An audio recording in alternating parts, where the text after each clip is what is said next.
Welcome to the 49 Yard Dash Podcast, a podcast on your San Francisco 49ers, hosted by myself, Stephen Ellis, and joined now and weekly by my good friend, Josh LaFond. We got a lot to cover. That's me. That is correct. We got plenty to cover. And Aaron Jones just scored again, which is fantastic for my fantasy team. Just a side note. Nobody cares about your fantasy team. Nobody cares. I care about my fantasy team. Our eight viewers, they do not care. That is true. I won't argue with that. All right. We got the Eagles game, which was a bit underwhelming, one might say. And we got Packers next week. We're getting a look at what the Packers are doing right now against Detroit. So we'll get a better idea of what the 49ers are going up against. But we got all that. But Josh, first I must ask, how's it going, my man? I always appreciate you asking, Steve. But, today, especially, I know it's not the last week in November, but today I feel grateful. A nice man from Bangladesh called me. He was concerned about my car's extended warranty, and it turns out it was voided. So I was very grateful to this man. I forget his name. I think it was Tommy or Johnny or something. But just a nice young man. $1,500 later, I'm covered for the life of the vehicle. So I'm doing pretty good today. Hey, man, that sounds good. And so is my vehicle. Yep. Very good. Hey, it's always good to get that stuff handled, man. Oh, yeah, no doubt. Yeah. All right. So as mentioned at the outset, it was a victory weekend. A win is a win, right? But like I said, a little underwhelming. It was not – me and you had the same score prediction, funny enough. If anybody saw last week, it was 31-20. Not even close. Not even close. And that's why we don't bet. Among other reasons, yeah. Yeah, that's right. All right. So looking at that game, thinking of how underwhelming it was, give me some thoughts on it. I know the offense was stagnant at times. What you think, man? Understatement. Yeah, I mean, two biggest things. I get why, this is a one half of the podcast, Ambry Thomas show. Other half is a Lenore show. We obviously know which one's playing better. I was just live typing as I was watching the game, notes throughout it. And obviously the first question was, where is Ambry? Well, I think we know that. Obviously had a rough week last week. Josh Norman actually did look pretty good on defense. Really surprised at that. I've never been high on that guy. He actually looked pretty good, but it's ironic enough. The first two things I had written down in the first quarter from the very first drive were that the offensive line was not getting any push. They were stuffed, and then Jimmy Garoppolo looks off, and that's pretty much what we saw the whole game. Especially I believe it was the 49ers' first three drives were all 3-and-outs. Jimmy had opportunities on third down on both of those to deliver, and either had a window that he should have fitted in, that an NFL quarterback should have fitted in, or that a backup, frankly, could have fitted into, because most of them were wide open. So just the same stuff we keep seeing as far as with Jimmy. And then kind of the surprising thing to me, at least, for the whole course of the game, not just the first quarter, was the little bit of push that the offensive line was able to get, especially in the run game. Obviously, Niners run a ton of inside zone. It's probably the most common run in football right now, over gap and power stuff, but they just could not get any push. Now, Fletcher Cox and Brandon Graham are obviously great players. Heart goes out to Brandon Graham towards Achilles at his age. I wonder if he's going to come back. But beside the point, before that happened, they were both playing well, but kind of over the hill guys. This was a defensive line that the 49ers maybe couldn't push around, but they should have been able to get more of a push than they did. So kind of things I'd take away from it. That game really didn't have any business being that close, in my mind.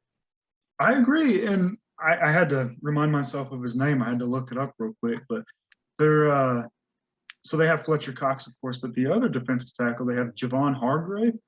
He looked pretty good too, man. Sad I had to look up his name, but no, he played good too. What's interesting is you mentioned the offensive line. So I saw a stat earlier. It says the 49ers offensive line has allowed a league minimum of 7 quarterback pressures. I was like, that's nice, but this is the opposite of years past. The pass blocking is playing really well right now, but the run blocking surprisingly hasn't been up to par. Just from an eye test perspective, I don't know if they have any statistics on it, but you can see they're just, like you say, they're not pushing around like they're getting pushed when it comes to the run blocking. And that was surprising because the last few years, it's been the run blocking fantastic, the pass blocking at times a little sketchy, you know? Well, and think about the construction of the line, McGlinchey and Alex Mack.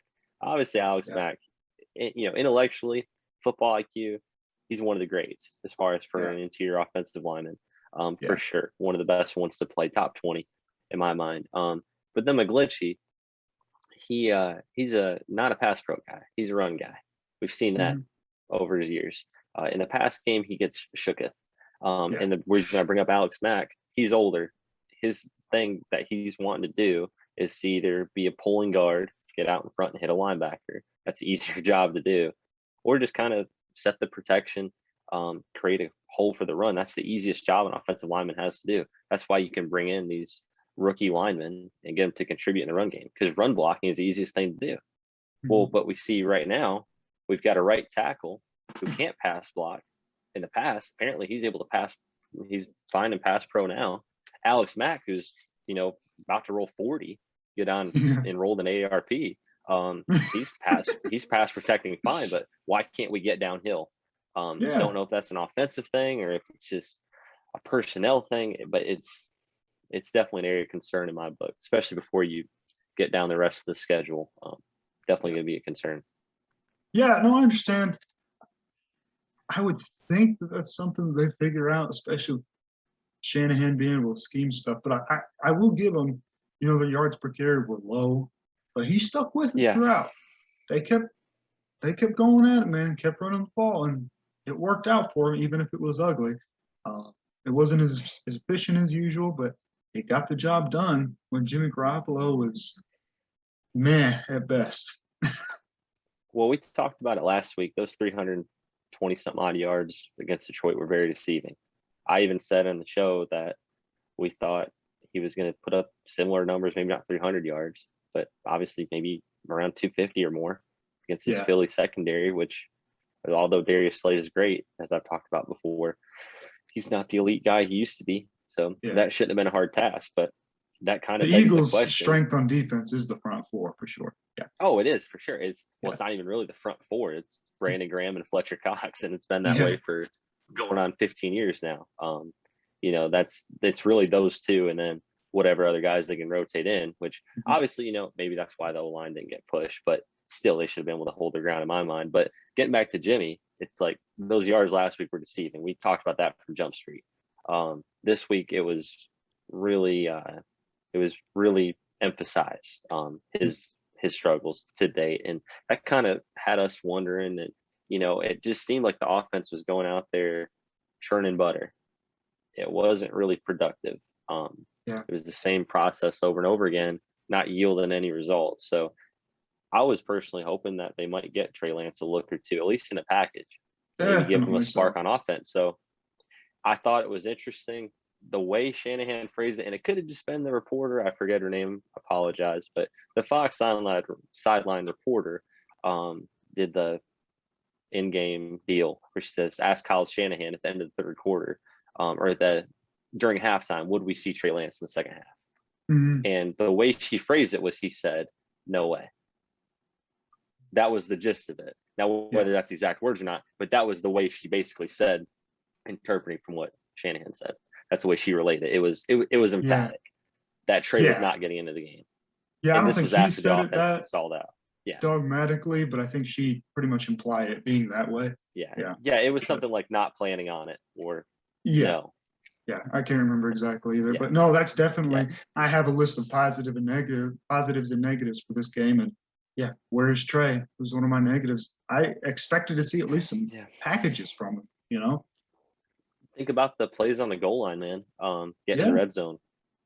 You use them against Detroit. Why didn't you use them against Philadelphia? Especially when the strength of the Philadelphia defense, we said, is the front four. It's really the interior too, which is Fletcher Cox, the one they slide Brandon Graham in. So why wouldn't you get a more, hate to use the word dual threat, but a more athletic quarterback, and Trey Lance to kind of open up the edge, stretch the play out, get some yards, breathe some life into that offense, even if it's only for a gimmick player to, here and there. Really surprised to not see him in there. There's just a different look when looking at it from the perspective of the defense. When when Elijah Mitchell is coming across the front of Jimmy Garoppolo and Jimmy Garoppolo is handing it off to him, you're going for Elijah Mitchell. You know that. If Yep. Trey Lance is doing that, you have to stand there for a moment to see where the ball goes. You have to read that. And that's Yep. like me and you said in our introductory episode, that we think Trey is just, I think you got to at least get packages for him in there because he provides a dimension of offense that Jimmy Garoppolo doesn't. Yeah, and you and I could alienate the few fans we have by making this just a regurgitated Trey Lance episode every week. But Hey, we can I'll do that. it right now. I'll do it. Hey, I mean, I'm down for it, man. I'll do it right now. I said this in the introductory episode. You and I have talked about this ad nauseum throughout the offseason after the draft. What Trey Lance can give you in a vanilla playbook is at worst the same as Garoppolo is giving you with the full playbook. We saw it on Sunday against Philadelphia. There were plenty of third down out routes that Trey Lance isn't missing. And guess what? If he misses it, well, Jimmy Garoppolo did too. Yeah. Trey Lance doesn't need to sit. He needs reps. He doesn't need to work on his physical skills. He's already an NFL quarterback, height and weight. He's got it between the ears. He needs reps to get comfortable in Shanahan's offense. So I stand by it. I've said it before. It's like, give Trey Lance a vanilla playbook, and the results aren't going to be any different than 17-11. There's no way in heck the 49ers offense with Deebo Samuel, Brandon Ayuk, George Kittle, even freaking Elijah Mitchell, and Brandon Ayuk off the bench for some reason. There's no reason that squad can hang 17 points against Philadelphia. Yeah. There's no excuse for it. Yeah, me and you both thought they'd be scoring in high 20s or low 30s, and they don't get to 20. Offense was stagnant. Yeah. No, and it really comes down to the quarterback. No, yeah, sorry. Just want to make this point that it really does come down to the quarterback position, like you said. The run threat that Trey Lance gives you opens up the run game. It does. So if Trey Lance can't pass, he still opens up the run game. If Jimmy Garoppolo can't pass and you're going under center in a 31 personnel with 3 tight ends and 1 running back, well, guess what we're doing? We're running the football. Yeah. If you go in 31 personnel, 3 tight ends and a running back, that's what that stands for. With Trey Lance, well, there's still a threat. It makes him hesitate. Maybe you get another yard. Maybe you move the chains. With Garoppolo, let's just stack the box and make Shanahan have him run a 40-yard dash around the corner. Yeah, for real. Yeah. Yeah, it's true. And honestly, when it was 3-0 and Philadelphia took the ball down, when Javon Kinlaw blocked that field goal, in my opinion, if they don't block that field goal, that was a huge momentum swing. If they don't block that field goal, huge, they very well might lose. They probably do. Well, and then just think about the series before. I believe it was the same series. Was it Devontae Smith that caught it but went out of bounds? It was either him or Jalen Reagor.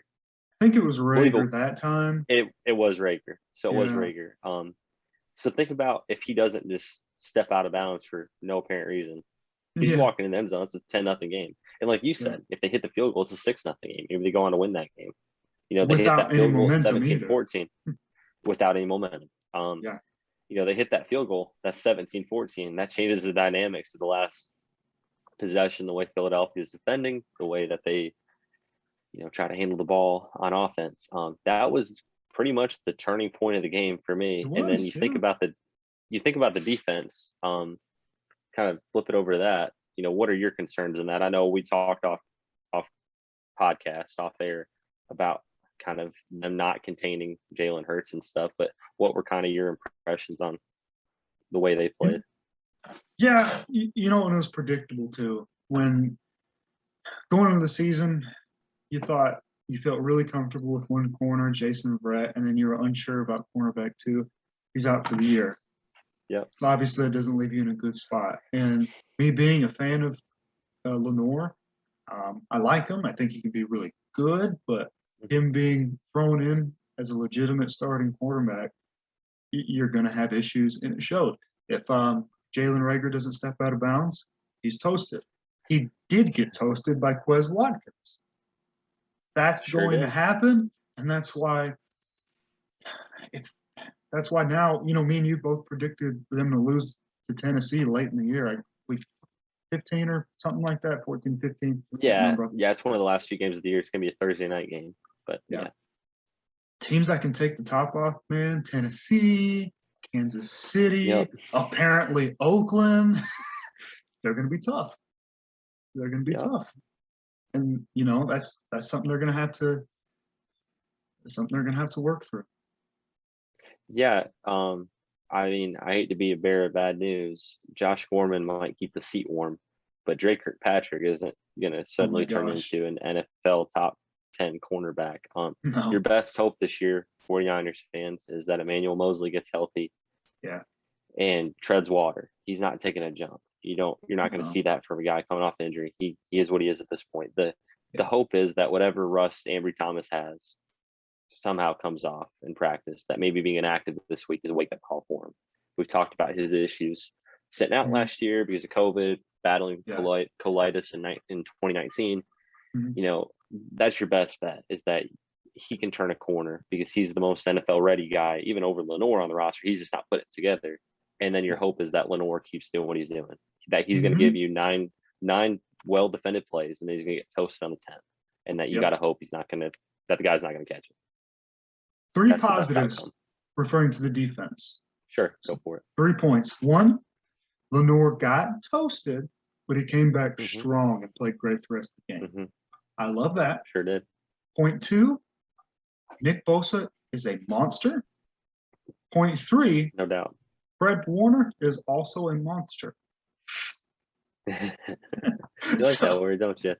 I do. It just fits for those guys.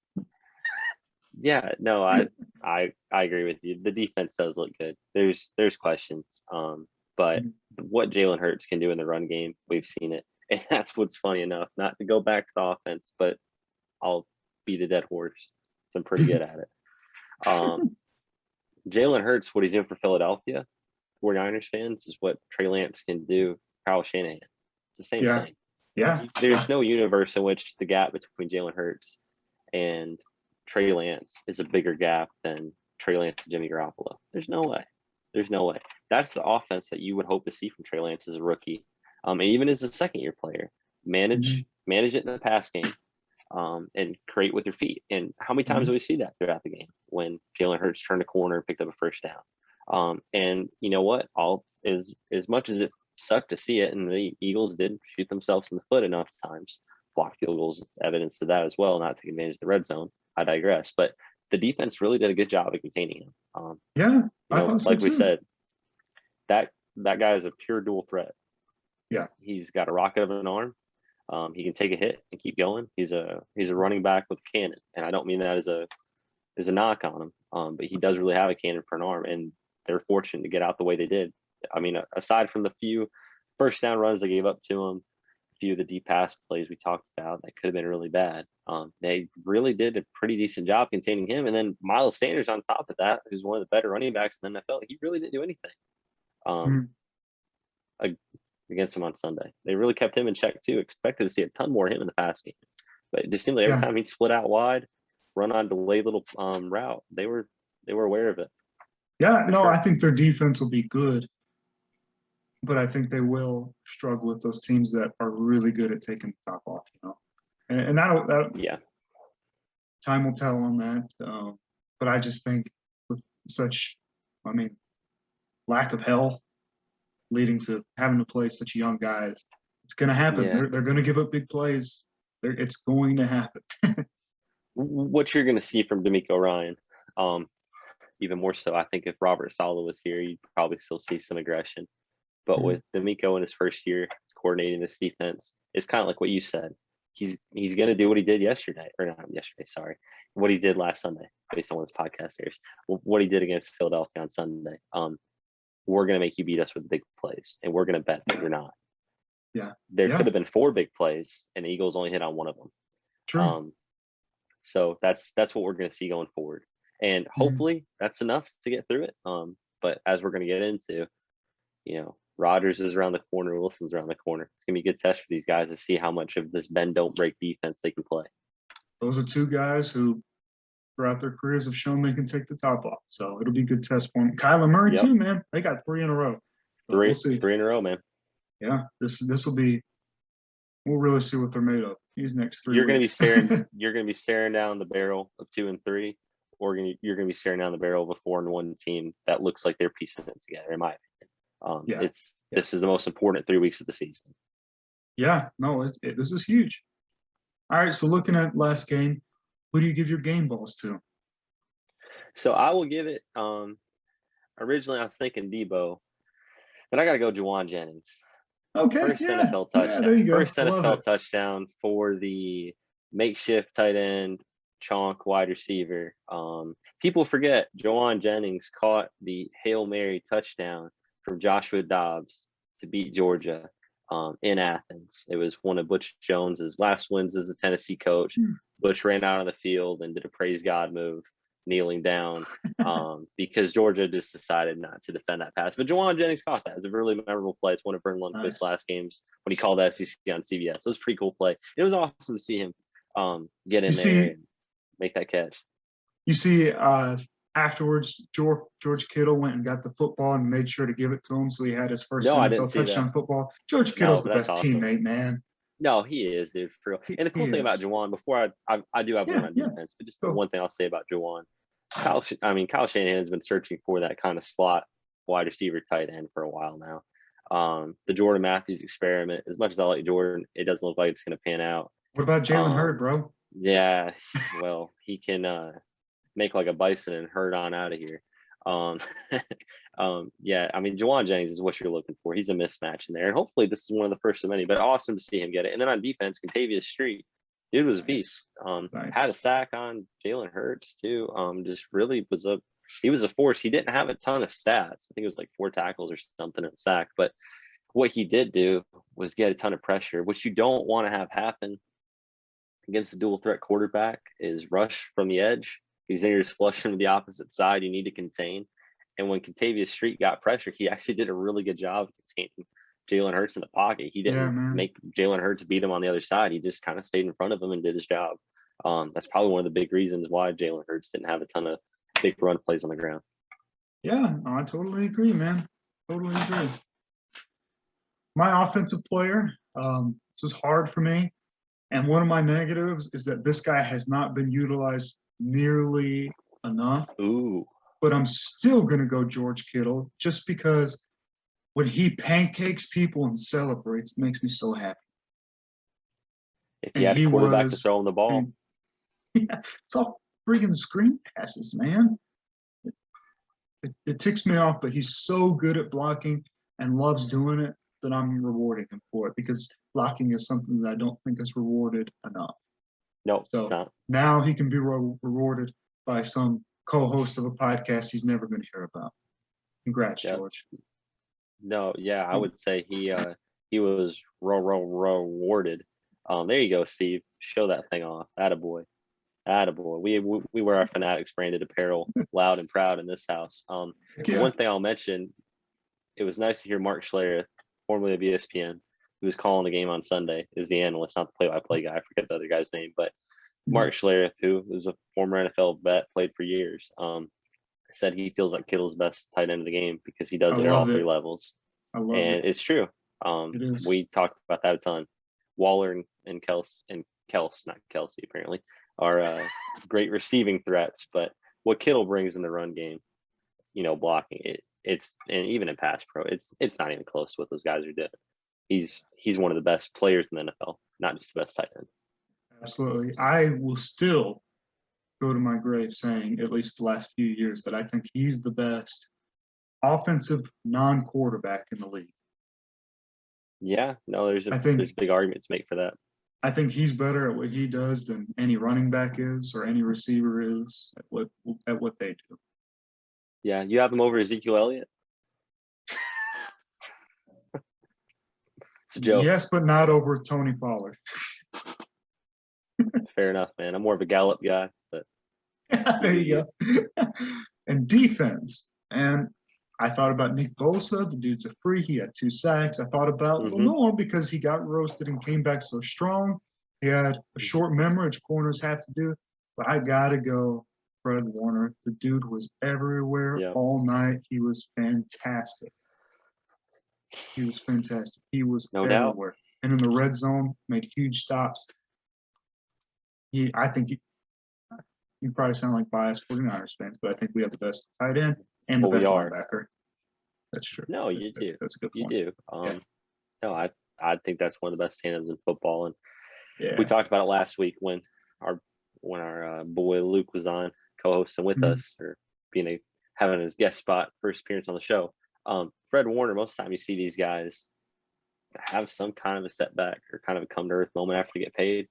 Fred's gotten better. It's a big deal, man. It's a big deal for his career arc. That's a big deal. Big deal. He is so good, man. It's nice having best tight end, best linebacker, best fullback, and Best I fullback. think, in my opinion, a top 3 edge rusher. Yeah, no doubt. No doubt. Completely agree with that. Love your game balls for sure. Thank you, sir. Thank you, sir. All right, we're going to do something a little bit unusual because this is a 49ers podcast, but we'll get a little fun. We're going to go ahead We're and list uncanny.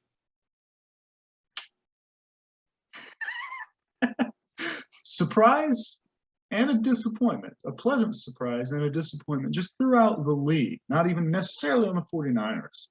So who has been the biggest surprise in a good way to you so far throughout this NFL season? Team or player or coach? Sure. I'm actually going to go player, Matt Stafford. We talked about an introductory episode. I've got a lot of family that are Lions fans and being from that area. I do watch Lions games from time to time. We've got this one, we're kind of checking in, and while we're recording the podcast, it's Monday Night Football game for obvious reasons. We got Green Bay next week, and it's the Lions playing. We're interested in it, but Matt Stafford, if you were either in two camps when he got traded. You were either in the camp of he's an overrated gunslinger, sugar-free Brett Favre, or he's legit and he was just on a crappy team with no weapons and with guys that couldn't stay healthy, led by a bad coach. All of which are true. But just seeing really how good he is in a stable situation for Detroit fans' sake, it really would have been nice to see them put it all together. They were so close to just building on success from the Jim Caldwell era, the Jim Schwartz era.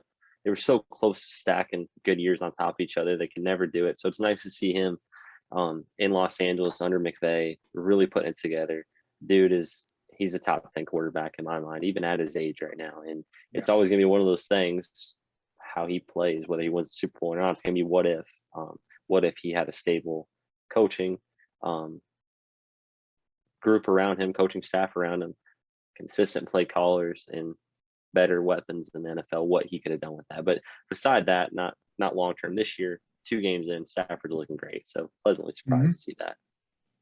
Yeah, no, I really enjoyed that too. For me, a pleasant surprise. This is a team that when I talked to you, I talked horribly of them. And I thought they might be a candidate to 1-16, but the Houston Texans look solid. Wow, that's something. They beat the crap out of Jacksonville, and then they competed with Cleveland, who was my pick to make the Super Bowl. Yeah. Unfortunately, they're having to go to their backup quarterback now. Tyrod Taylor got hurt. So maybe they will end up being worse than the first 2 weeks indicate, but still, they're better than I thought they would be already. Because I was pretty down on them. No, I think so too, man. And Hart, again, talk about Brandon Graham earlier, goes out to Tyrod Taylor, dude. Yeah. Getting perennially passed over at the Bills, in Cleveland, now in Houston, with the Chargers with Herbert, now in Houston. It's been one thing after another. He's never really lost his job. He's just kind of gotten the raw end of the deal, either getting a rookie quarterback pushing him out and then injury. Or his lung punctured last year. Yeah, lung punctured by a guy. I believe it was trying to give him an IV injection or something. It was something random that never should have happened. It punctured his lung and he's nearly dead. Heart goes out to him, like you said. I don't know if Davis Mills can do it or not. Then to rookie wide receiver out of Michigan, Nico Collins, he was looking good as one of their better weapons. He's out now for an extended period of time. It's looking like 6 to 8 weeks you're saying on him. So there goes your weapons for Davis Mills. It does seem like they're going to come back to earth. But through the first 2 weeks, like you said, I'm still going to throw out my respect for Tyrod, Yeah, no, he's legit. Legit. Yeah. Hopefully he for can him. come back stronger, man. Well, disappointments. I'm gonna let you go first on this one, Steve. I've got Okay. a long-winded comment. I really don't want to take away from what you're bringing to the table on disappointment. I feel like you'll be more fair to the party. So I'm gonna turn it back on you on this one. No, you know, my disappointment is the team. And not that I even really had high hopes for them, but I thought they would be a good offensive team that really battled it out, scored a lot, but the defense is horrible. But the Yeah, Falcons just look all around horrible, man. I know they put up it's true. 25, but it was still a blowout. It's and then last week getting stomped on by Philadelphia, they just look horrible. And I was hoping that Matt Ryan would do okay with Calvin Ridley and Kyle Pitts, and at least they'd be a good fantasy football destination. But it's not even that. They stink. I didn't close. Matt Ryan threw. I just pulled up the stats here. He threw 46 passes, 300 yards on the dot, 2 touchdowns, and 3 interceptions. The good news is for 49ers fans, Josh Rosen is their backup quarterback. Their stable of running backs feature renowned Panthers backup running back, now turned Falcons starting running back, Mike like Ike Davis, Mike and Ike Davis, and then Cordarrelle Patterson. Wow. Or Cordero, or however you say it. He scored twice? Still listed. Cordero Patterson looks like he got a receiving touchdown, and he rushed 7 times for a whopping 11 yards and touchdown. Wow. So you can thank the I believe it was the Chicago Bears who turned Cordero into a running back. Yep. So there you go. Atlanta's bringing the weapons. So, but like you said, me and you talked about it off air too. Playing with the Falcons, they're a sneaky 0-17 pick, and it looks like they're place the bet now. Yeah, I'm sure they'll get one. 0-17 is, that stuff rarely happens, but they look horrible. Perfect storm. All right, let me know, man. I want to hear it. All right, my disappointment. For all you bozos who thought this guy was going to be legit, Urban Meyer.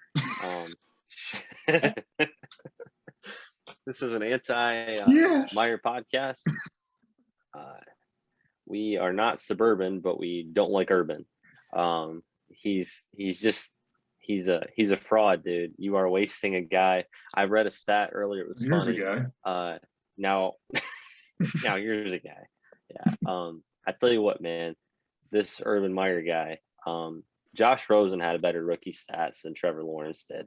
And ESPN and NFL Network and all these guys have had Trevor Lawrence painted as a sunshine, long-haired blonde, just God for the last 4 years.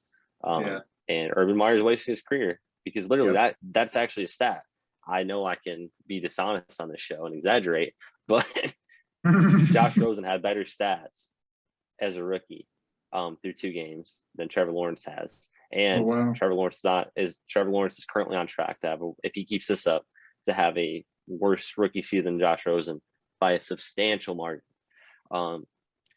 Urban Meyer's already getting linked potentially to the USC job. Whether or not he takes that is not important. Mm-hmm. But what is important is that's even a thing. Why is that a thing? He's a first-time NFL coach. Get control of your locker room. Get control of your situation. We already know how we felt about the draft. They took Travis Etienne. What are we doing here? They blew the rest of the draft. They blew it on Etienne. They gave Trevor Lawrence nothing. They gave Trevor Lawrence no weapons, nothing around him aside from Shelnut and Chark, who were already there. We talked about it last week. They signed Carlos freaking Hyde over anybody else that was of relevance and started him over Robinson, who was a darling last year on a crappy team. Yeah. There's no organization to this team. They look completely disjointed. They have no offensive plan that is worth anything. The defense is nuts. You got CJ Henderson blowing up with the coaching staff, the guy who should be starting. We got a 2nd-round pick starting over this guy. This is going to be a colossal failure, and I can't wait to watch it because there's not another guy who deserves this more than Urban Meyer. He's dug his own grave. He should have stayed retired. Stay on Fox Sports, call your Saturday games, but just stay the heck out of Jacksonville because this thing is a dumpster fire. And you're going to ruin whatever. Go for it. All right. So through 2 games, Trevor Lawrence has 5 picks, which technically means he's mathematically on track to have 42.5 interceptions. Over or under? Dude, I mean, obviously you go under, but I'm joking, of course. yeah, I know you are, but what the point I was going to add on to that, we saw Jameis have the 30-30 year a couple seasons ago. Yeah, that was awesome. If Carlos Hyde's your number 1 running back, then I mean, maybe 20-30 at best. Yeah. The thing is, and this is not a Jaguars podcast, but Urban Meyer deserves all the hate that's coming his way right now. The college offense he ran not only led to Ezekiel Elliott being burnt out by his 3rd, 4th year into the NFL after getting drafted in the top 5 by Dallas. It led to no NFL quarterback from his teams, or from no quarterback from his teams landing in the NFL on solid ground. Dwayne Haskins is the best case result. Drafted 15th to his hometown Washington football team. Can't beat out Mason Rudolph for the job last year.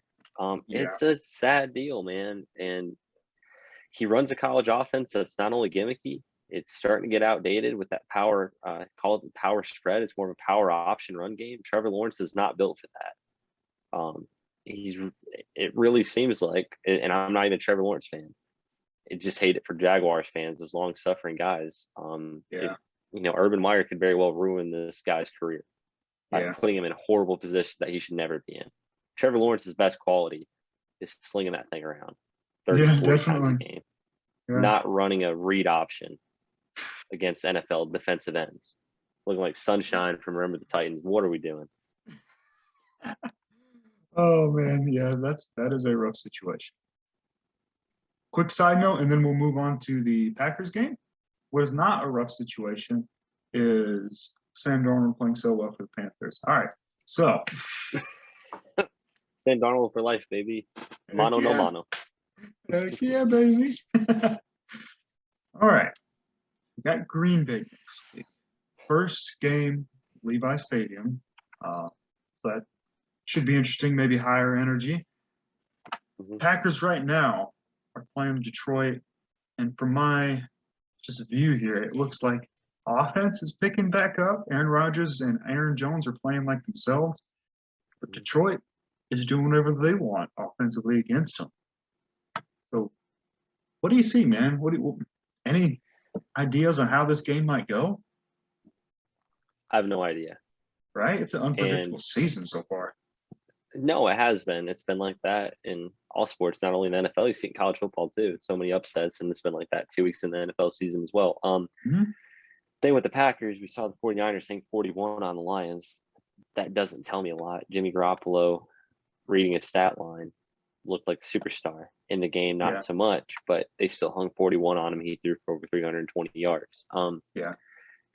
It's personally, I buy more into what we saw week 1 with the Packers and the Saints getting blown out against a pretty decent defense and a solid rushing attack from New Orleans. And that's more of the comp in my mind. The Saints are more of the comp to the Niners than the Lions would be, at least from a schematic standpoint. The Saints gave them fits on defense. They gave them fits on offense. I do expect the 49ers to get after Aaron Rodgers a good bit. The biggest thing, like we talked about at the outset, where I'm going to be looking in, like every fan who hasn't been under the rock since the Jim Harbaugh era, is going to be looking for is what this defensive backfield is going to do. How much they're going to limit Devontae Adams, Aaron Jones, Tanyan, Valdez-Scantling, however you say his name. I probably mispronounced that, but I think that was right. Thank you. Whatever they can do to keep it in check. Bend but don't break is what we're looking for next week. It's interesting to see them they're at 12, looks like at 12 carries with Aaron Jones through halfway through the third quarter right now. That's not really a ton. They're going to lean on their passing game. So what can we do to bend, not break is what we're looking for. Yeah, no, I agree. And actually on this current drive, Green Bay, looks like Aaron Rodgers did throw to Devontae Adams a 50-yarder that wasn't a touchdown, and then a 22-yard to Tanyan for a touchdown. So it looks like he's back to slinging it. So yeah, and it's the big plays so far. Of course, we don't know what the end result will be when this podcast airs, but Lions could come back and win for all we know, or it could be a Green Bay blowout. But it's kind of similar to what we saw with the Niners last week. I think all the big plays Debo had, or a couple weeks ago, that Debo had against the Lions.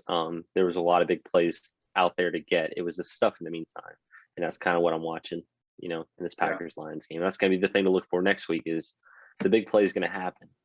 What can we do to limit the amount of them, and what can we do to limit them from just continually driving the ball down the field? The big play is not what breaks the defense. Defense will rebound from that every time. What breaks the defense is when your morale is sucked out of your body by just getting first downs, grounding and pounding, thinking and dunking, first down, first down, first down. That's what takes the soul out of a defense, not a big play. They can recover from that. Yeah, I think it'll be interesting.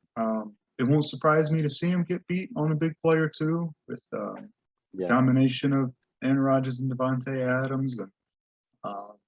But I think they'll be able to put points up on this Green Bay defense. This Green Bay defense thus far has made Jameis Winston look like Lord.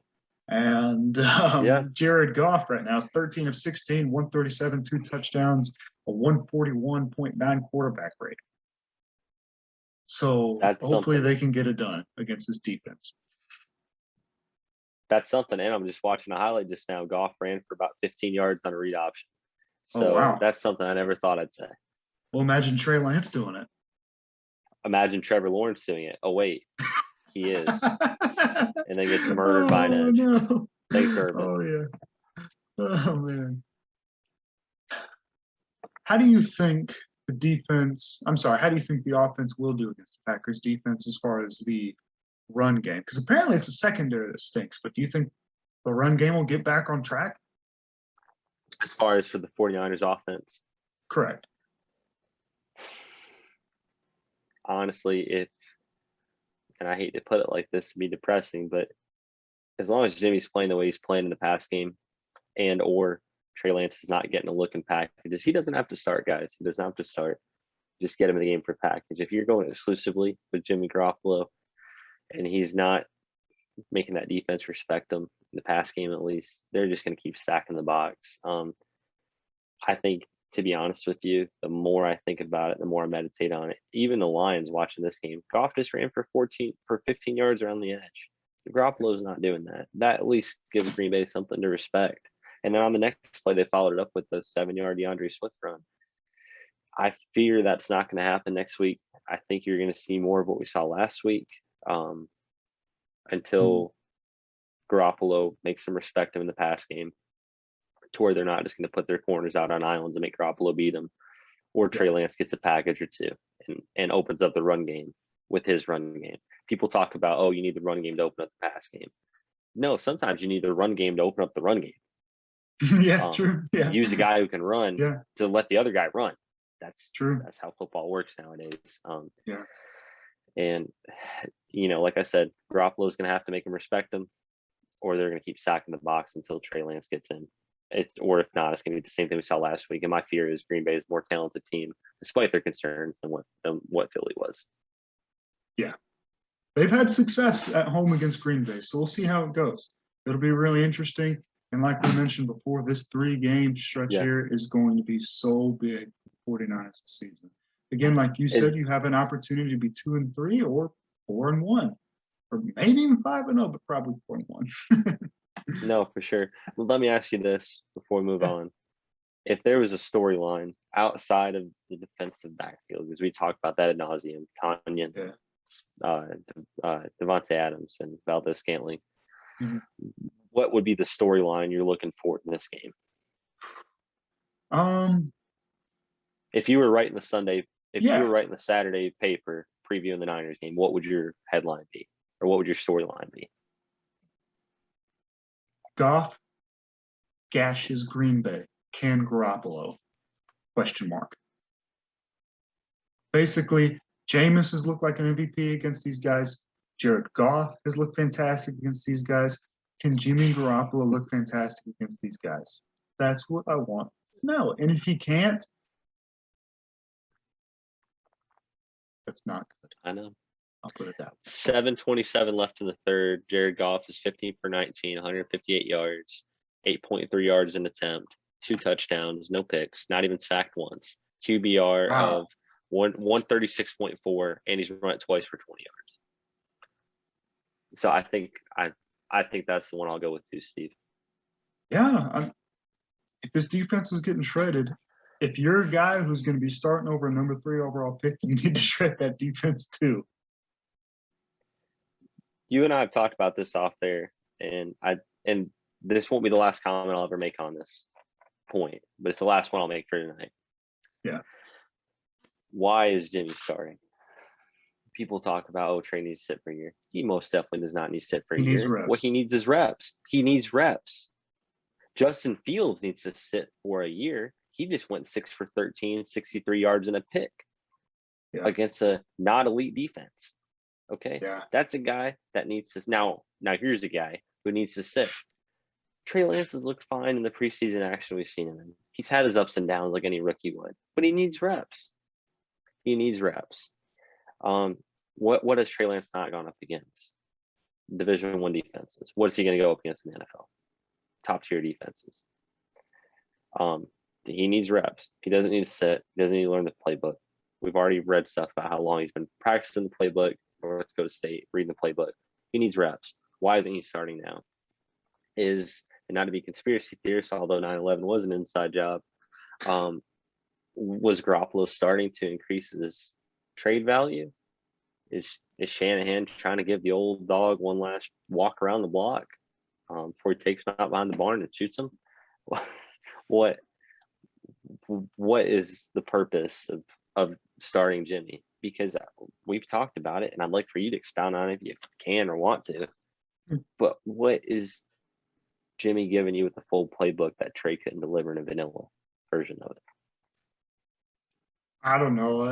In our introductory episode, one of the things that I said was maybe he at least wants Jimmy Garoppolo to be the starter in this tough 3-game stretch that's coming up because he's the more experienced guy. And I still wonder that. So, hey, it very well could. I can see it playing out where he doesn't look as good as Jared Goff and Jameis Winston did against this Green Bay defense. Maybe they drop one to Seattle and then they struggle in Arizona. They could be swapping after that bye week. But I could also see this Green Bay defense really is horrible. What if he plays great in Green Bay? But no, if he plays like he did in Philadelphia, they should really be considering switching and having Trey Lance start in that Indianapolis game and after the bye week. This is or is it Chicago? One of those. But yeah, go ahead. Yeah, no, this is the God, I'm trying to think of the word for it, but it's the critical moment. There's a different word for it that sports writer uses. It's the moment I'm describing. It's when the pendulum swings. Which way is it going to go? I really feel like, and you see this so many times in the NFL, and Kyle Shanahan's even guilty of it, as great of a coach as he is. They make players force their hands instead of just making the call themselves because they don't want to be the guy that says, I ruined Trey Lance's career by starting him too soon. I didn't take advantage of what Jimmy gave me, and I could have got a 3rd-round pick for him. Now I can't get anything. Nobody wants to be that guy. They want players to force their hands for better or for worse. I guarantee you what Kyle wanted was for Trey to beat him out in training camp. And once that didn't happen, it was Jimmy better go off because this is his last shot. The worst thing that can happen at this point this year is Jimmy starts all 3 games and it's the same old. Because if it's what we've seen from offense, and don't get me wrong, guys, it's not just Jimmy. It's what the offense does around Jimmy. There's plenty of times with USC quarterbacks when Sam Darnold got his first few starts, Caden Slovis. I think back to guys at Michigan, some of Harbaugh's mediocre teams. They turned a corner when they got that life on offense because the guy who was just constantly checking it down, it was just like monotony going out there time and time again. It's like, oh, well, we've got a guy who's going to do to a mediocre ability, what we're asking him to do, he's not going to make anything Yeah. special. There's no excitement. It's 3 and out, Yeah. 3 and out, 3 and out, a couple first downs and out. It's not until the guy gets in, there's a spark, we can provide Mhm. into it. Yeah. We've seen this time and Totally time over, true. not just USC and Michigan. We've seen this at plenty of other programs, but they're great examples of it. And Yeah. that's kind of where we're at right now. The worst thing that can happen is that Kyle's 100% committed to Jimmy, and he truly is. Not this coach speak, that he really is 100% committed to Jimmy. He rides with him all 3 games. And then you get into the bye week 2 and 3, looking down the barrel of last place in the division, wondering what in the heck did I do? That's the worst thing that can happen. Yeah. No, that'd be a rough spot. Sure. It really would. But hey, only time will tell what happens. Hopefully Yeah. he can get the job done against that Green Bay defense. And it's a tough 3-game stretch, but we'll see how it goes. This will be a real test, Yep. man. Yep, I think you're going to know how much they're going to use Trey this year. I think you're going to Yeah. know where this defense is at, and I think you're going to know where Yeah. Jimmy's at in this game. Absolutely. If Yeah. you No. if you see Trey play at all in this game, they got long-term plans for him this season. If he doesn't get a snap like he did in this week, just suck it up and deal with Jimmy because it ain't happening. Yeah, for real. Yeah. No, I can totally see it being that way. But hey, we'll see. But speaking of the Green Bay game, Mhm. I didn't ask you beforehand to do this, but Sure. who predict game MVP on the 49ers side? For Offense or defense? okay, I'll give you one for both. Okay, that'll work too. Offense, George Kittle. I like the mismatch he's going to give them. Jair Alexander's not covering him. Jair Alexander might be outside of Jalen Ramsey, and there's even a debate to be made with Jalen Ramsey as being one of the better cornerbacks in the NFL. He's top 3. Mhm. He's not covering George Kittle. Are you nuts? It's going to be a mismatch, and if it's Trey Lance, George Kittle's setting the edge and he's pancaking folks, and Trey's going to run all over him. And if it's Jimmy, for the love of God, just hit George between the numbers, put the Olive Garden red stick in the basket, cover it up with the napkin, hand it to Kittle.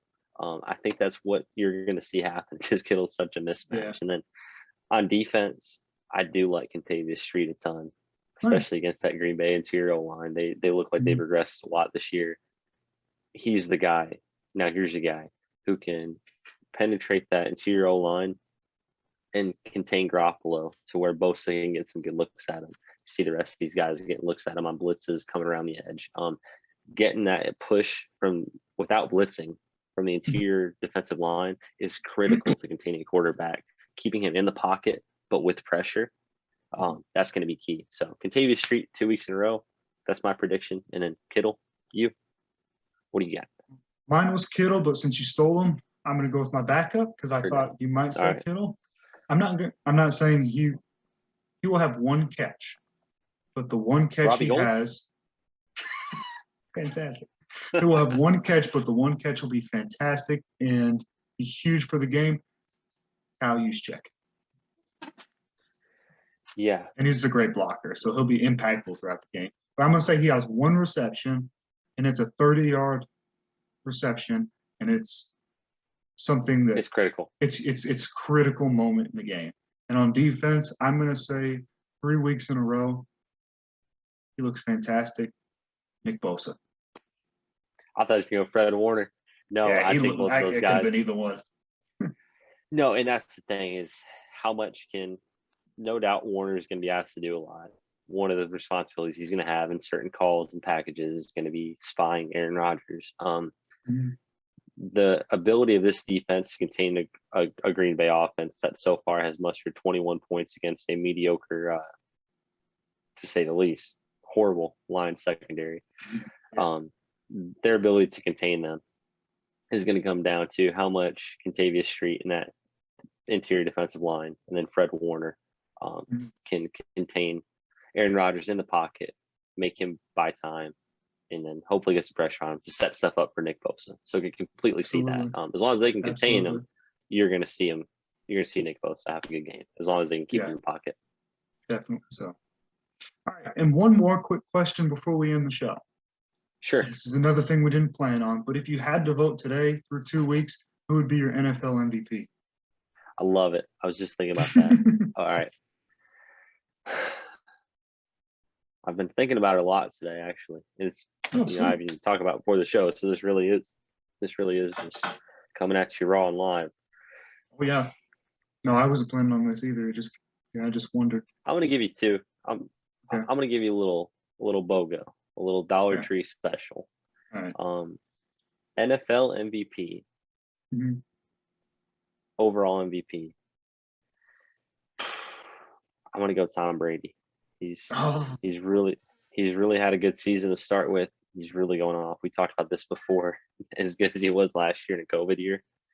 Mm-hmm. Man, he's looking good now. Second year in a row for like the first time in forever with some ton of weapons. And then I'm gonna give you a little bonus, a little Dollar Tree BOGO.